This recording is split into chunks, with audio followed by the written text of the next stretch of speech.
पूरग्रस्तांच्या मदतीकरता आमदार अभिजित पाटलांचा पुढाकार आहे। माडामध्ये लोकांचे संसार उभे करण्याकरता मदतीचं आवाहन करतायत। पूरग्रस्तांच्या मदतीकरता आमदार अभिजित पाटील यांनी पुढाकार घेतलेला आहे।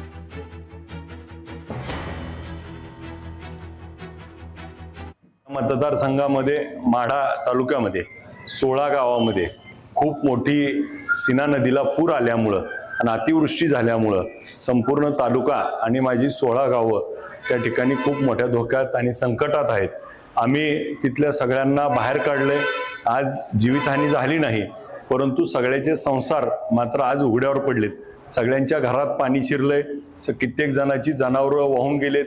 आज कित्येक जणांचे दुकानं होती, संसार होता, ते पाण्यात त्या ठिकाणी बुडले आणि आता ती विस्थापित होऊन बाहेर आज कॅम्पमध्ये त्या ठिकाणी राहतायत।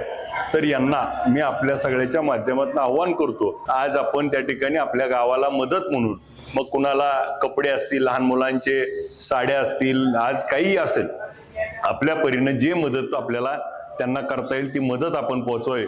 आपण बघितलं कोल्हापूरला, सांगलीला पूर आल्यावर आपण सगळेजण त्या ठिकाणी मदत घेऊन गेलो होतो। तशी मदत आता आपल्या माढा तालुक्यातल्या गावांना आवश्यक आहे। आपण मदतीला पुढे यावं हे नम्र आवाहन करतो। लोकशाही मराठी ऐका, पहा, जागरूक रहा।